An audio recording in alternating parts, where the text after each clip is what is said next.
per yung hiling ni Sen. JV, imbitahin nga natin sa susunod na pagdinig yung dating mayor ng Bamban. And then paumanin, hindi ko kaagad nakita at na-acknowledge yung presensya ni Sen. Lito. Sen. Lito, gusto niyo po bang mag-opening statement din? Hindi na po ako. Magandang umaga po sa inyo lahat at sa mga kasamahan ko dito sa Senado at sa mga panawin nating mga resource person, ating mga babayan. Magandang umaga po uli. Hindi na po ako mag-opening statement. Didiretso na lang po ako kung pwede. Pwede na po? Question? Parang galit si boss dito mga tanong po muna sana, okay. Sen. Lito, simula sa Board of Investments kung maaari po. Pero sigurado lahat po tayo, kasama po kayo ay makapagtatanong during this hearing. Salamat po, Sen. Lito. Kung makapagsimula po tayo ng mga further questions sa Board of Investments, andito po si Yusek Rodolfo. Sir, if you could take these questions po. May ipa-flash po kaming ulit yung SIRV ni Guo Huaping at saka yung Board of Investments letter sa Bureau of Immigration dated 4th June 2024.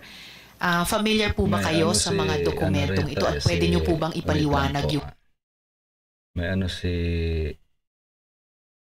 si Supremo rito na statement napin natin.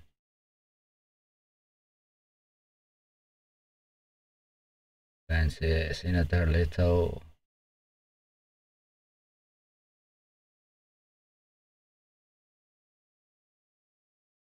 Salita siya rito. May sinabi niya.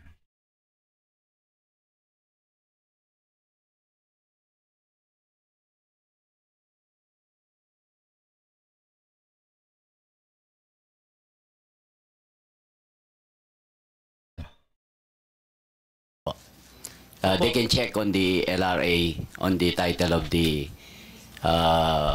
lot there. Kaya po tinatanong ito dahil itong isang vlogger dito, laging inuugnay po yung pangalan ko dito sa 10 hektaryang kinatatayuan ng Pogo na 46 na building.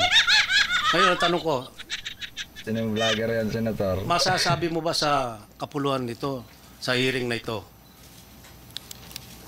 ako ba ang may-ari ng lupang yan na dinidiin nila? Actually, it's very unfair to both of us, Senator.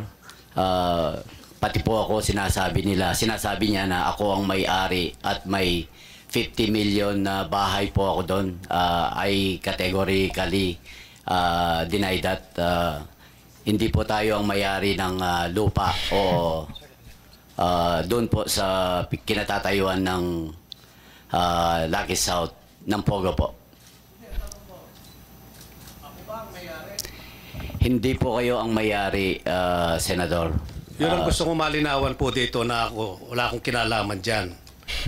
Alam mo, Mayor, kung magkikita tayo paminsan-minsan siguro, minsan isang taon di tayo nakikita bilang nung naupo ka ng Mayor.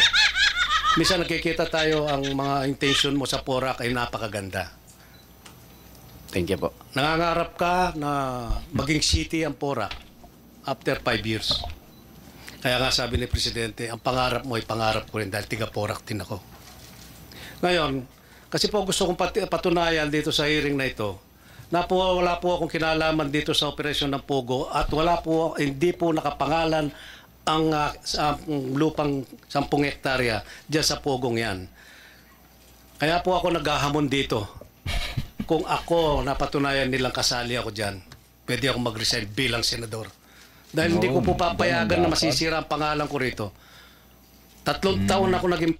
At saka sir, kung napatunayan kang huwag ka lang mag-resign, pakulong ka rin. Para naman hindi lang yung mga di ba? Hindi sapat yung resign lang pag may mga napapatunayan kasalanan. Dapat kulong. Di ba?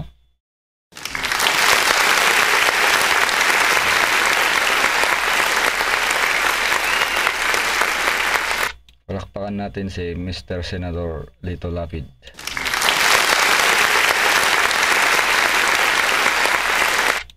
Supremo ng Quiapo.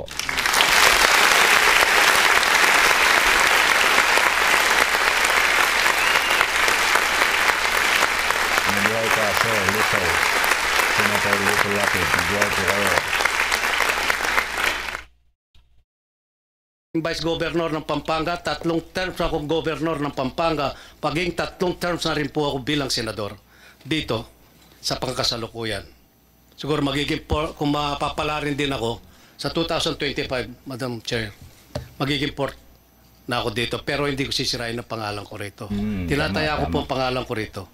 Kasi masyado na akong na-involve. Kasi lahat po ng nakakasalubong ko, mga kumpare, kaibigan, kapitbahay, mga kamag-anak, mga kapatid ko, nahihiya po ako, lagi akong tinatanong, nai-involve ka ba sa Pogo, sa Porac? Para napakasama ng image ng Porac ngayon, Mayor. Kaya sana pag-ingatan natin ng Porac. Tiga doon din ako eh.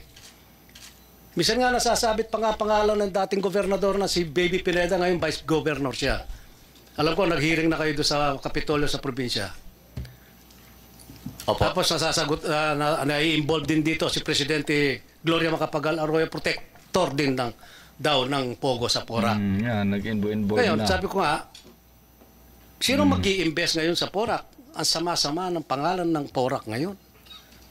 Sana, Mayor, ako'y nananawagan sa iyo at malapit dahil tigaron tayo, doon tayo sinilang. Linisin mo ang pangalan ng Porac.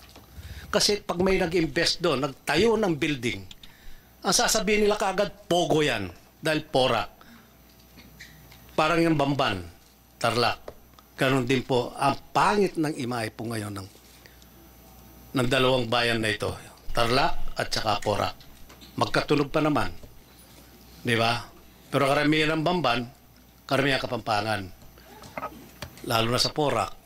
Yun po kasi ang inaalala na natin dito. Nagsisimula na po mga investor doon sa Porac, doon sa Ayala.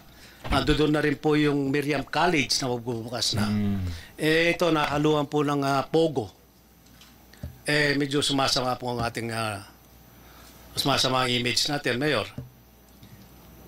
Kaya, ang pakiusap ko sa iyo, linisin mo ang Porac. Siguro, sagutin mo lahat ng mga katanungan dito, mga kasamahan ko, Senador. Sana masagot mo. At saka si Engineer Glenn. Halos tayo rin magbubungguan doon sa Porac. Magkakaisa tayo doon, magkakaibigan tayo. Sana masagot mo. Tama. Yun lang po, Madam Chair, maraming salamat po. At saka nananawagan din po ako sa NBI. Ito pong vlogger na ito meron. Palakpakan po natin si Senator Lito Lapid. Napakaganda po naman itong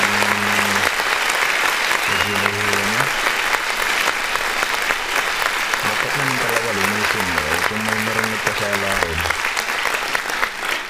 official man o hindi, dapat managot. Hindi lang pwede yung resign lang Dapat kung gaano kalaki yung kasalanan, ganun din ang sentensya. Kung kulong ba yan o hindi sapat yung resign lang. Mabuhay ka po, Senator.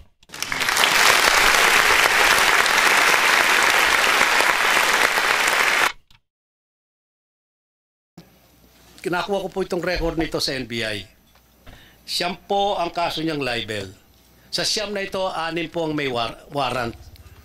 Kaya nananawagan po ako kay Jaime Santiago, Director. Sana pagtungunan niyang pansin nito dahil sumusobra na po itong taong ito.